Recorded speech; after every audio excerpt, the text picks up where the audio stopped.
The rain hammered against the windows of my small cottage in the Cotswolds, mirroring the storm raging inside me.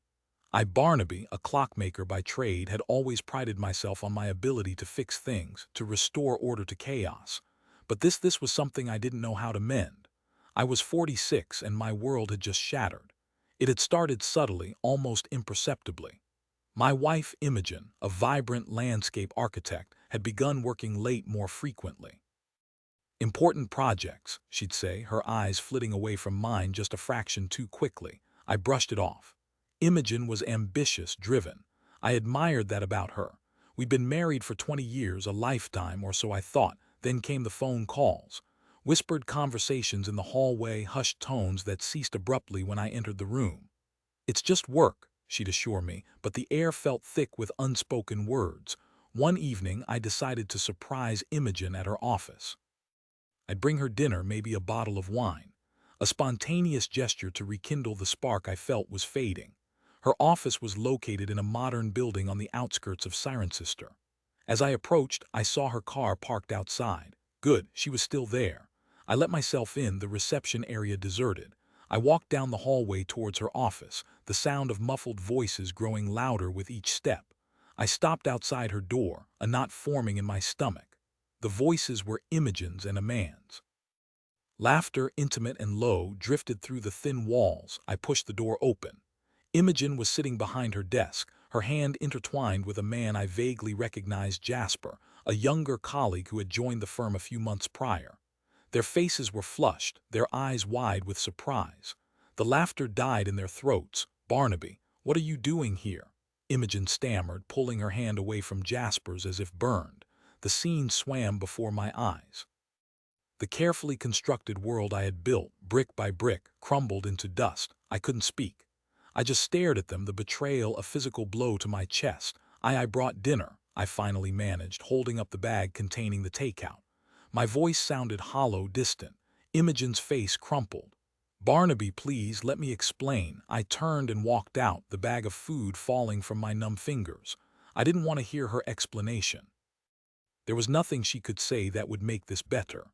The drive home was a blur. The rain intensified, blurring the lights of passing cars.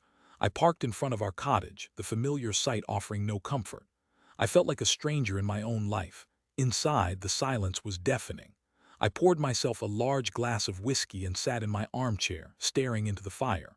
The flames danced and flickered, casting long shadows on the walls. Imogen arrived an hour later, her face pale and drawn. She knelt before me, taking my hands in hers. "Barnaby, I'm so sorry," she pleaded, her voice thick with tears. "It just happened. I didn't mean for it to go this far." "How far, Imogen?" I asked, my voice flat. "How long has this been going on?" She hesitated, avoiding my gaze. "A few months," she whispered, "a few months. Months of lies, of deceit, of sneaking around behind my back." The pain was unbearable. With Jasper, she nodded, tears streaming down her face. He made me feel alive again, Barnaby. I felt like you and I were just going through the motions." Her words were like shards of glass piercing my heart. "Going through the motions," I repeated, incredulous. "We built a life together, Imogen. We shared dreams, hopes, fears. Was that all just a performance?" "No, Barnaby, it wasn't," she cried. "I do love you, but I also have feelings for Jasper." I stood up, pulling my hands away from hers. "Then you need to decide, Imogen. Who do you want to be with?" She looked at me, her eyes filled with confusion and pain. "I don't know," she sobbed. "I don't know what I want." "Then get out," I said, my voice trembling. "Get out and figure it out. And don't come back until you do." She left that night, taking a suitcase filled with clothes and a lifetime of memories. The cottage felt empty, hollow. The rain continued to fall, washing away the last vestiges of the life I had known. The following weeks were a blur of sleepless nights, endless cups of coffee, and the gnawing emptiness that only betrayal can bring. I couldn't eat, couldn't sleep, couldn't think of anything but Imogen and Jasper. The image of them together, their hands intertwined, replayed in my mind like a broken record. I threw myself into my work, spending hours in my workshop, meticulously crafting clocks. The rhythmic ticking, the intricate movements, offered a small measure of solace. But even in the quiet solitude of my workshop, I couldn't escape the pain. One day, a letter arrived. It was from Imogen. My hands trembled as I opened it. "Barnaby," she wrote, "I've made a decision. I'm staying with Jasper. I know I've hurt you terribly and I'm so sorry, but I can't deny my feelings for him. I hope one day you can forgive me, forgive her." How could I forgive her? She had torn my life apart, shattered my trust, and left me with nothing but heartache. Rage surged through me, a burning inferno that threatened to consume me.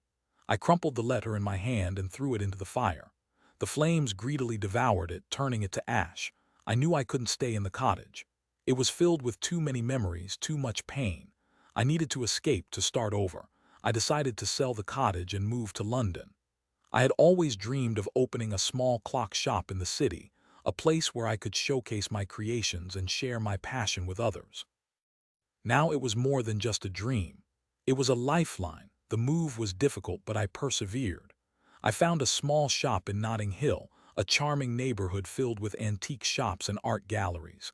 I spent weeks renovating the space, transforming it into a haven of clocks and timepieces. Barnaby's Clocks opened its doors a few months later. It was a modest beginning, but I was proud of what I had accomplished. Slowly but surely, customers began to trickle in, drawn by the unique craftsmanship and the warm, inviting atmosphere. I found solace in my work, in the intricate details of each clock and the satisfaction of bringing old timepieces back to life. But even as I rebuilt my life, the memory of Imogen's betrayal lingered, a shadow in the corners of my mind. One afternoon, a woman walked into my shop. She was tall and elegant, with kind eyes and a warm smile.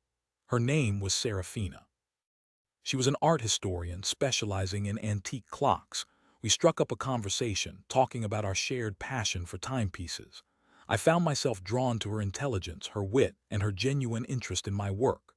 Over the next few months, Seraphina became a regular visitor to my shop. We would spend hours discussing clocks, art, and life in general. I found myself looking forward to her visits, her presence brightening my days. One evening, I invited her to dinner. We went to a small Italian restaurant in the neighborhood, the atmosphere warm and intimate. As we talked and laughed, I realized that I was starting to feel something for Seraphina, something I hadn't felt in a long time. We started dating cautiously at first, both of us wary of opening our hearts again after past hurts. But as we spent more time together, our feelings grew stronger. I found myself falling in love with Seraphina, with her kindness, her intelligence, and her unwavering support. She knew about Imogen, about the betrayal that had shattered my life.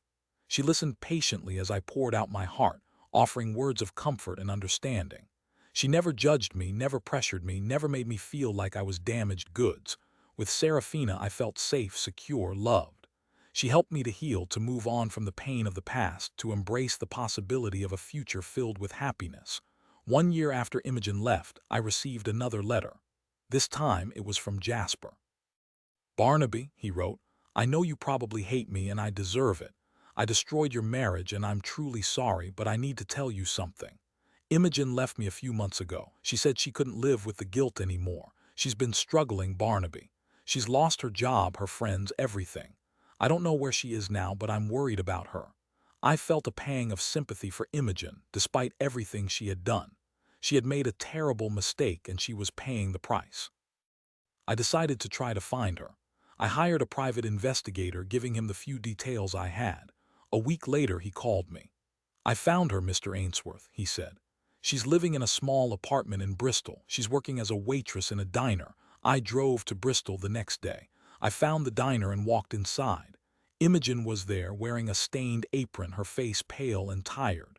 She looked up as I approached, her eyes widening in disbelief. "Barnaby," she whispered. I sat down at the counter. "Imogen," I said, my voice gentle. "How are you?" She shrugged, avoiding my gaze. I'm okay. Jasper told me you've been struggling." Tears welled up in her eyes. "I made a mistake, Barnaby," she sobbed. "A terrible mistake. I ruined everything." I reached out and took her hand. "It's okay, Imogen," I said. "It's okay. Everyone makes mistakes." I didn't forgive her, not completely, but I offered her a hand, a chance to rebuild her life.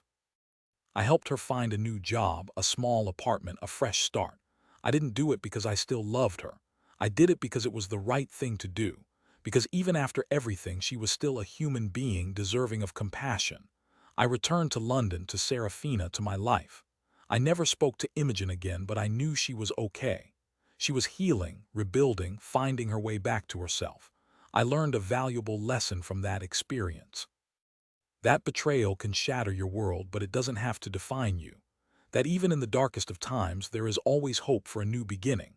And that sometimes the greatest act of revenge is simply moving on, finding happiness and living your best life. Years later, sitting in my cozy shop, surrounded by the gentle ticking of clocks with Seraphina by my side, I often reflect on those dark days.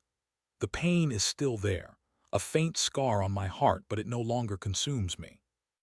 I am Barnaby, the clockmaker, and I have learned to fix not only clocks but also myself.